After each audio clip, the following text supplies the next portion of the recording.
Hello students, welcome to biology class. Myself Neetu Sharma and we are studying chapter natural resources. Last video में बेटा हमने देखा था कि किस तरह से नेचुरल रिसोर्सेज को क्लासिफाई किया गया, क्या क्या टाइप्स हैं, उनके एग्जाम्पल्स हमने डिस्कस किए थे। उसके बाद हमने नेचुरल रिसोर्स एयर के बारे में स्टडी करना शुरू किया था, जिसमें हमने एयर का कंपोजिशन और इम्पोर्टेंस ऑफ एटमॉस्फेयर स्टडी कर चुके हैं। कुछ क्लाइमेटिक इवेंट्स हैं, कैसे वो प्रोड्यूस हो रहे हैं हमारे ट्रोपोस्फेयर में, क्या मैकेनिज्म है, आइए हम आज इस वीडियो में इसको डिस्कस करते हैं। तो सबसे पहले जो फर्स्ट क्लाइमेटिक इवेंट प्रोड्यूस हो रहा है हमारे एटमॉस्फेयर में, स्पेशली इन द ट्रोपोस्फेयर, वो है जनरेशन ऑफ विंड। ऑलरेडी आप इसको लोअर क्लासेस में स्टडी कर चुके हो। यहाँ पर एक आपको ओवरव्यू दे देते हैं ताकि ये दोबारा से रिकॉल हो जाए और आप इसको समझ सकें। एक्चुअली विंड क्या है? Wind is the moving air. जब एयर स्टेशनरी है एक जगह तो हम उसको विंड नहीं कहेंगे, जब वो एक जगह से दूसरी जगह मूव करेगी तब हम उसे विंड का नाम देंगे। अब क्या ऐसा फिनोमिना होता है, क्या ऐसे मैकेनिज्म होता है जिससे एक रीजन की एयर दूसरी जगह तक मूव करती है? तो इसका बेसिक कारण होता है हमारे अर्थ का अनइवन होना और साथ ही साथ अलग अलग जगह पर अलग अलग टाइम पर सोलर रेडिएशन का डिफरेंट अमाउंट में एब्जॉर्प्शन और री रेडिएशन। जब अर्थ वापस से इन रेडिएशन को रिफ्लेक्ट बैक करती है इन्वायरमेंट में, तो आसपास की जितनी भी एयर है वो वार्म अप होना शुरू हो जाती है, जिसके कारण अलग अलग जगह पर एयर का जो वार्मिंग कंसंट्रेशन है वो अलग अलग होता है। कुछ जगह एयर बहुत ज्यादा वार्म हो जाती है और कुछ जगह कम वार्म होती है। जब किसी जगह की लैंड मास के ऊपर की जो एयर है वार्म अप हो जाती है तो ये एक्सपेंड होना शुरू होती है, लाइट वेट हो जाती है और धीरे धीरे राइज अप करना शुरू होती है। जैसे जैसे ये राइज अप होती है इसको ऊपर टेम्परेचर कूल मिलता जाता है और ये थोड़ी थोड़ी ठंडी होना शुरू हो जाती है। जब ये ऊपर की ओर मूव करती है तो नीचे के एरिया में लो प्रेशर एरिया जनरेट हो जाता है, जिसे फिलअप करने के लिए नियर बाय एरिया से जो हाई प्रेशर एरिया से एयर है वो एकदम से रश करती है और इस तरह से मूवमेंट होता है एयर का from higher pressure area to lower pressure area, और इसी मूवमेंट ऑफ एयर को हम क्या कहते हैं? विंड। यहाँ पे विंड नॉर्मल वेलोसिटी के साथ भी ब्लो कर सकती है या हाई वेलोसिटी के साथ भी ब्लो कर सकती है। जब विंड की वेलोसिटी जरूरत से ज्यादा हो जाती है, नॉर्मल से ज्यादा हो जाती है, तो इसी को हम स्टॉर्म कहते हैं, जिसमें dust particles and other what ever the substance come in the path of wind that carry along the air. ये तो हो गया storm and wind generation. Normally क्या होता है, डे टाइम में लैंड मास ज्यादा गर्म हो जाता है देन द वाटर बॉडीज, और उस समय लैंड मास के ऊपर की जो एयर है वो एकदम से राइज अप होगी और बहुत ज्यादा लो प्रेशर एरिया क्रिएट कर देगी बिलो, जिसके कारण जो वाटर बॉडीज की एयर है, वाटर बॉडीज के ऊपर की जो एयर है वो रिलेटिवली कूलर होगी, हायर प्रेशर की जोन में होगी, जो कि एकदम से रश करेगी towards the low pressure area. तो इस तरह से दिन के समय जब वाटर बॉडीज के ऊपर से जो एयर आती है वो लगभग कूलर एयर होती है, कूल एयर होती है, जिसे हम ब्रीज कहते हैं, और ये जो ब्रीज सी से लैंड की तरफ ब्लो करती है तो इसी को हम कहते हैं सी ब्रीज। सेम नाइट के टाइम में कूलिंग इफेक्ट्स जनरेट होने शुरू हो जाते हैं, क्योंकि उस समय सोलर रेडिएशंस नहीं होते, तो उस समय भी लैंड जो है वो जल्दी कूलिंग शो करेगा as compare to water bodies. Water bodies के ऊपर की एयर रिलेटिवली वार्मर होगी, जो कि गर्म होके एक्सपेंड होके राइज अप करेगी और वहां पर लो प्रेशर एरिया जनरेट कर देगी। रात के समय लैंड के ऊपर की जो एयर होगी वो कम वार्म होगी as compare to sea level. तो जो लैंड की कूल एयर है वो हायर प्रेशर एरिया से किस तरफ मूव करेगी? Towards the low pressure area above the sea या वाटर बॉडीज। तो इस तरह से लैंड की तरफ से जो ये कूल एयर आ रही है इसको हम कहते हैं लैंड ब्रीज, जो जनरली नाइट के टाइम में देखने को मिलता है। तो इस तरह से विंड का जनरेशन हो रहा है। ये जो एयर का राइज अप होना है और हायर से लोअर प्रेशर की तरफ एयर का मूवमेंट होना है, ये एक साइक्लिक पाथवे में हो रहा है जिसे हम कन्वेक्शन करंट के नाम से जानते हैं। तो बेसिकली अगर हम बात करें तो विंड जनरेशन में कन्वेक्शन करंट का बहुत इंपॉर्टेंट रोल होता है। नेक्स्ट जो है वो हमें पढ़ना है कि ऐसे क्या क्या फैक्टर्स हैं जो कि विंड जनरेशन और एयर मूवमेंट को अफेक्ट करते हैं। सबसे पहला फैक्टर है uneven heating of land masses. हमारा जो अर्थ है उसकी टोपोग्राफी, उसकी जो लोकेशन है सब अलग अलग है, जिसके कारण हीट का रेडिएशन भी अलग अलग अमाउंट में हो रहा है और इस तरह से जो अनइवन हीटिंग होती है इसी के कारण अलग अलग एयर प्रेशर एरियाज जनरेट होते हैं और फिर एयर का मूवमेंट होता है। ज्यादा एयर प्रेशर डिफरेंस होगा तो ज्यादा वेलोसिटी से एयर ब्लो करेगी, कम एयर प्रेशर डिफरेंस होगा तो कम वेलोसिटी के साथ एयर मूव करेगी। नेक्स्ट है रोटेशन ऑफ अर्थ। अर्थ अपने एक्सिस पे रोटेट कर रही है, उसका भी एक स्पीड है जिसके कारण एयर की भी वेलोसिटी पे फर्क पड़ता है। Vaporisation and condensation of water vapour.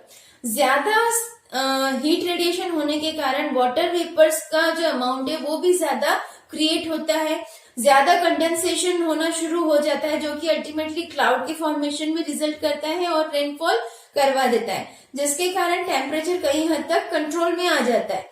तो इस तरह से जो कंडेंसेशन हो रहा है, वाटर वेपर इंक्रीज हो रहा है, वो भी अलग अलग एरिया में अलग अलग टेम्परेचर कंट्रोल करने में हेल्प कर रहा है, जिससे अलग अलग प्रेशर एरिया जनरेट हो रहा है। Presence of high mountain ranges in the path of wind. अब मान लीजिए विंड जनरेट हो गई है पर पाथ में बहुत बड़े बड़े माउंटेन रेंजेस हैं, तो विंड को पास होने के लिए प्रॉपर पाथ नहीं मिल रहा और वहीं पर विंड ब्लॉक हो रही है, प्रॉपरली ये डेवलप नहीं हो पाएगी।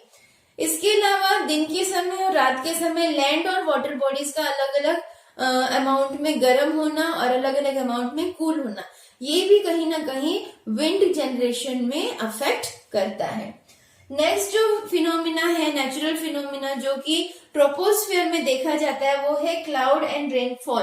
रेनफॉल या स्नोफॉल या इस तरह की जो भी फॉल हो रहा है अर्थ पे उसे हम प्रेसिपिटेशन कहते हैं। तो सबसे पहले तो क्लाउड कैसे फॉर्म हो रहे हैं, जितने भी वाटर बॉडीज हैं या प्लांट्स हैं तो दिन के समय गर्म होके यहाँ पे वाटर वेपर्स बनना शुरू हो जाते हैं due to the evaporation process. जितने ज्यादा इवोपरेशन होगा उतने ज्यादा वाटर वेपर्स बनेंगे, जिसके कारण ये वाटर वेपर्स एयर में सस्पेंड हो जाएंगे। मान लीजिए किसी वाटर बॉडीज के ऊपर की जो एयर है या लैंड मास की जो एयर है जिसमें ये वाटर वेपर्स प्रेजेंट है वो गर्म हो जाए, तो गर्म होने से क्या होगा, इसकी जो मॉलिक्यूल्स हैं वो एक्सपेंड होंगे, लाइट वेट के होंगे और राइज अप करेंगे। जब एयर राइज अप करेगी तो इसके साथ साथ वाटर वेपर्स भी राइज अप करेंगे और एयर में सस्पेंडेड डस्ट पार्टिकल्स या अदर एसपीएम सस्पेंडेड पार्टिकल्स के साथ मिक्सअप हो जाएंगे, जो कि इसे एक टाइनी ड्रॉपलेट्स के रूप में कन्वर्ट करवा देंगे। जैसे जैसे ये अपवर्ड राइज करेंगे तो इसमें कूलिंग इफेक्ट आता जाएगा, साथ ही साथ बहुत सारे वाटर वेपर्स इकट्ठा होना शुरू हो जाएंगे जो कि डस्ट पार्टिकल के साथ कंबाइन होते चले जाएंगे। इस तरह से डेंस रीजन क्रिएट हो जाएगा और इसी डेंस रीजन को हम क्लाउड का नाम दे रहे हैं। जब ये क्लाउड में बहुत सारे टाइनी ड्रॉपलेट्स इकट्ठे हो जाते हैं तो ये वाटर ड्रॉपलेट्स आपस में ज्वाइन होना शुरू हो जाते हैं, तो ये टाइनी ड्रॉपलेट से थोड़े से बिगर साइज के ड्रॉपलेट्स बन जाते हैं, जिसके कारण इनका साइज भी बिग हो जाता है और इसमें वेट भी जनरेट हो जाता है, ये थोड़े हैवियर हो जाते हैं। जब इस तरह के बहुत सारे ड्रॉपलेट्स बनके तैयार हो जाते हैं हैवियर और बिगर साइज के, तो ये droplets in the form of precipitate वापस अर्थ पर फॉल ऑन हो जाते हैं और ये कभी लिक्विड फॉर्म में आ रहे हैं, कभी ये स्नो फॉर्म में आ रहे हैं। तो लिक्विड फॉर्म में रेनफॉल के रूप में आएंगे और अगर बहुत ज्यादा लो टेम्परेचर होगा हायर एल्टीट्यूड पे तो ये स्नो के रूप में नीचे की ओर आएंगे, जिसे हम स्नोफॉल के नाम से जानते हैं। तो इस तरह से सबसे पहले क्लाउड फॉर्मेशन हो रहा है और फिर प्रेसिपिटेशन हो रहा है। ये भी बेसिकली कन्वेक्शन करंट और difference in heating of land masses के कारण हो रहा है। नेक्स्ट टॉपिक जो हमें पढ़ना है वो है एयर पोल्यूशन। तो सबसे पहले हम पोल्यूशन की डेफिनेशन स्टार्ट करते हैं। नॉर्मली पॉल्यूशन की डेफिनेशन सबके लिए कॉमन रहेगी, फर्क इतना रहेगा कि किस टाइप का ये पॉल्यूशन है। तो आप इसको एक बार समझ लेंगे तो आपको इजी होगा लर्न करने में। आपको याद रखना है एक पर्टिकुलर डेफिनेशन, वो है any undesirable change in the normal chemical, physical और biological properties of whatever. जैसे एयर की बात करें तो एयर आ जाएगा, ठीक है। That is harmful to living organism, ऐसा चेंज जो हार्मफुल है लिविंग ऑर्गेनिज्म को, उस चेंज को हम क्या कह रहे हैं, पॉल्यूशन। तो जिस चीज का भी पॉल्यूशन आपको स्टडी करना है वो यहाँ पे मेंशन कर देना।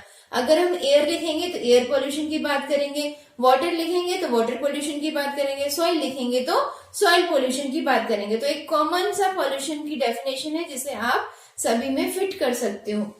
नेक्स्ट जो है, पॉल्यूशन क्रिएट किससे हो रहा है और कितने टाइप का ये पॉल्यूशन है। तो बेसिकली 2 टाइप के पॉल्यूशन है। एक है नेचुरल पॉल्यूशन जो नेचुरल फिनोमिना द्वारा अकर हो रहा है, और दूसरा है मैन मेड पॉल्यूशन जो ह्यूमन बीइंग की एक्टिविटीज के कारण हो रहा है। नेचुरल फिनोमिना में जैसे फॉरेस्ट फायर है, जो ड्राई ट्रीज होते हैं, ब्रांचेस होते हैं, उनके फ्रिक्शन के कारण ये फायर जनरेट हो जाती है जो नेचुरल हो रही है।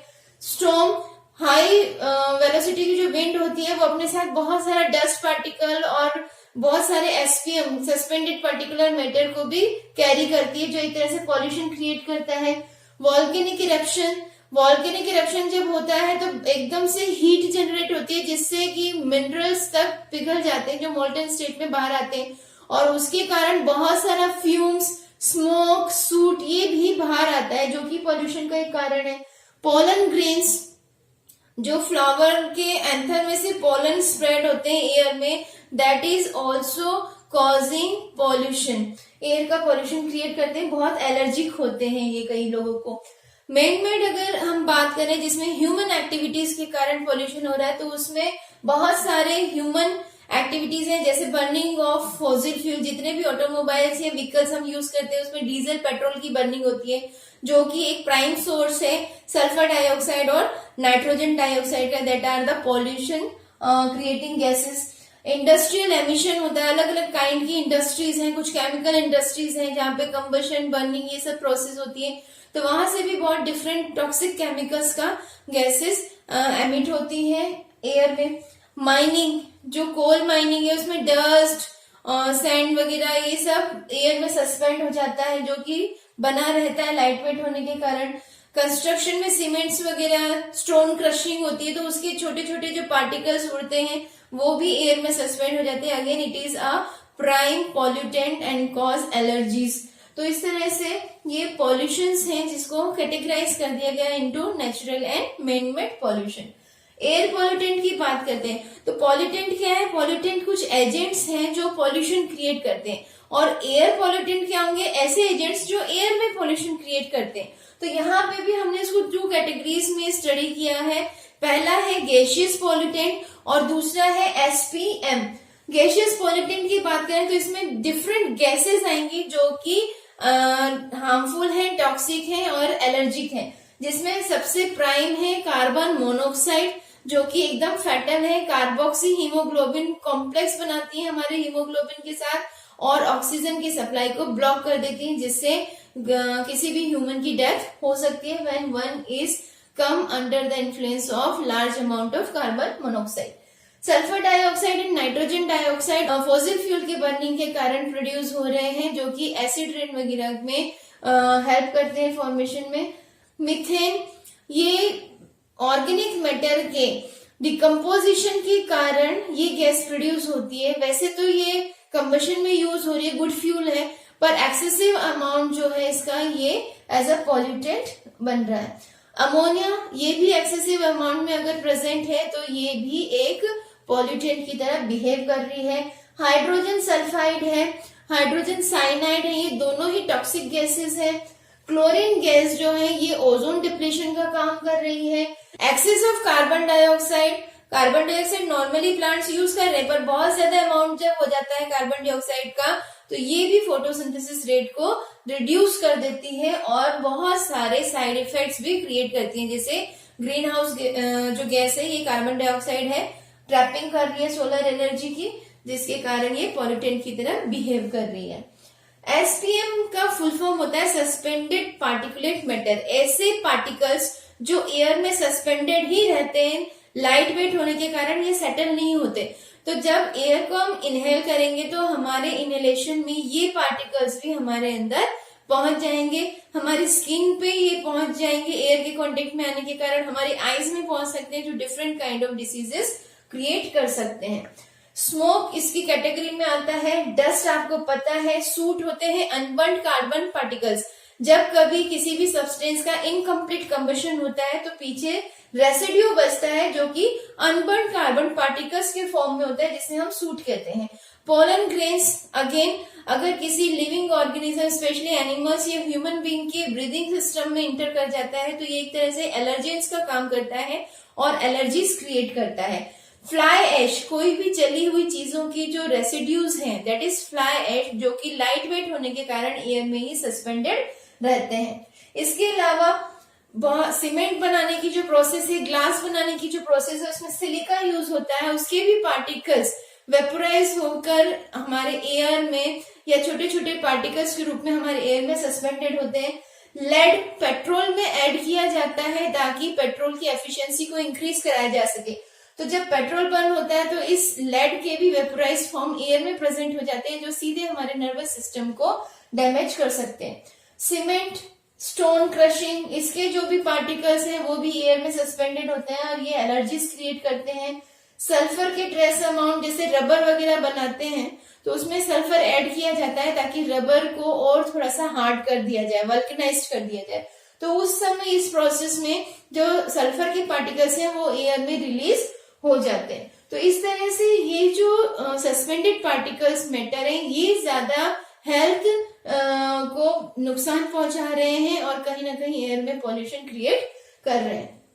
क्या क्या इफेक्ट्स हो सकते हैं एयर पॉल्यूशन के, तो हमने इसको कैटेगराइज कर दिया इनटू ह्यूमन में क्या हो रहा है, प्लांट्स में क्या हो रहा है और अदर एनवायरमेंट में क्या क्या इफेक्ट्स इसके हो रहे हैं।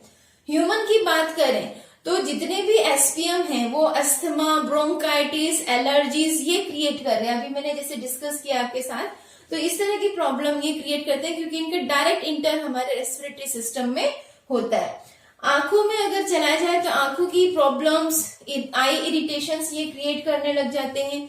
अगर हमारे ब्लड के थ्रू ये ट्रेवल करने लगे हमारे डिफरेंट बॉडी पार्ट्स तक तो अलग अलग बॉडी पार्ट्स को भी डैमेज कर सकते हैं। लंग्स को तो करेंगे ही करेंगे, साथ में liver, kidney and nervous system तक को ये डैमेज कर सकते हैं। इसके अलावा बहुत सारे सीरियस जो कैंसर्स फॉर्म है वो भी देखने को मिले हैं।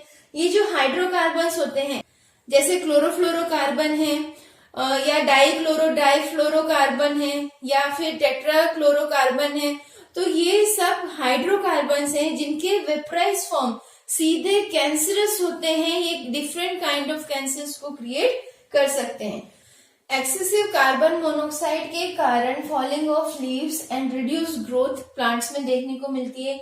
इसके अलावा क्लोरोफिल, जिसके कारण फोटोसिंथेसिस पॉसिबल है, कई बार इसका प्रॉपर फॉर्मेशन नहीं हो पाता, कहीं ना कहीं फोटोसिंथेसिस प्रोसेस में ये दिक्कत प्रोड्यूस करता है। लाइकेंस आपने पढ़ा होगा 7th क्लास में, ये सिम्बायोटिक रिलेशनशिप शो करता है बिटवीन फंगस एंड एल्गी।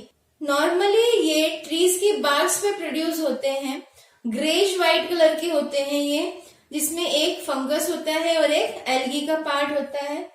जैसे ही एनवायरनमेंट में सल्फर डाइऑक्साइड का लेवल ज्यादा हो जाता है तो इनकी ग्रोथ बंद हो जाती है। तो ये डायरेक्ट कट टू कट एक इंडिकेशन शो करते हैं कि air pollutant in the form of sulphur dioxide air में इंक्रीज हो गया है। अदर इफेक्ट्स क्या क्या हो सकते हैं, अब जैसे बर्निंग ऑफ फॉसिल फ्यूल्स है, जैसे पेट्रोल है, डीजल है, इनके कारण सल्फर डाइऑक्साइड और नाइट्रोजन डाइऑक्साइड बहुत ज्यादा अमाउंट में एयर में रिलीज होता है। एयर में ये वाटर वेपर्स के साथ रिएक्ट करके एसिड्स का फॉर्मेशन करते हैं और फिर ये एसिड्स वाटरफॉल के साथ, रेनफॉल के साथ अर्थ पर वापस आ जाते हैं। उस समय ये जहां पे भी फॉल होंगे उस चीज को ये खराब कर देंगे, चाहे वो मॉन्यूमेंट्स हो, चाहे वो स्किन हो, चाहे ये प्लांट वेजिटेशन हो। इन सब पर एसिड रेन अगर गिरेगी तो ये कहीं ना कहीं नुकसान क्रिएट करेगी। Green house effect, carbon dioxide है, मीथेन है, नाइट्रस ऑक्साइड है, ये सब ग्रीन हाउस गैसेस हैं जो कि सोलर रेडिएशंस को ट्रैप करने का काम करती हैं, जिसके कारण टेम्परेचर एनवायरनमेंट में इंक्रीज हो जाता है। अगर एक्सेसिव अमाउंट में ये गैसेस प्रेजेंट होंगी एयर में तो बहुत ज्यादा टेम्परेचर इंक्रीज करवा देंगी, जिसके कारण फर्दर जो इफेक्ट जनरेट होगा वो है ग्लोबल वार्मिंग। ओजोन डिप्लीशन में CFC या क्लोरीन रिलेटेड हाइड्रोकार्बन्स बहुत बहुत इंपॉर्टेंट रोल प्ले कर रहे हैं। वो ओजोन के मॉलिक्यूल को तोड़ देते हैं, जिसके कारण ओजोन का धीरे धीरे कंसंट्रेशन कम होता जा रहा है। अगर ओजोन खत्म हो जाएगी तो ऑब्वियस सी बात है हार्मफुल अल्ट्रावायलेट रेडिएशन अर्थ पे ज्यादा अमाउंट में आने लग जाएगी, जिसके कारण फर्दर बहुत सारे डैमेजेस या इस तरह के हार्मफुल इफेक्ट्स देखने को मिल सकते हैं। एयर पोल्यूशन के साइड इफेक्ट्स में जो कि इन्वायरमेंट पे हो रहा है उसमें हम इस चैप्टर में पढ़ेंगे ओजोन डिप्लीशन। सबसे पहले तो हम ओजोन के बारे में जानते हैं। ओजोन है क्या? ओजोन ऑक्सीजन से बना हुआ ट्राई एटॉमिक मॉलिक्यूल है, जिसमें ऑक्सीजन के 3 एटम्स प्रेजेंट हैं। ये स्ट्रेटोस्फीयर में प्रेजेंट है, मतलब मेनली जो कंसंट्रेशन है O3 मॉलिक्यूल का वो स्ट्रेटोस्फीयर में प्रेजेंट है। अगर अर्थ सरफेस पे हम देखें तो इक्वेटोरियल रीजन पे 23 से 25 किलोमीटर की रेंज पर ये मिलता है, और अदर्स प्लेसेस पे देखें जैसे पोलर या ट्रॉपिक रीजन है तो वहां थोड़े से कम हाइट पे ये मिल जाएगा।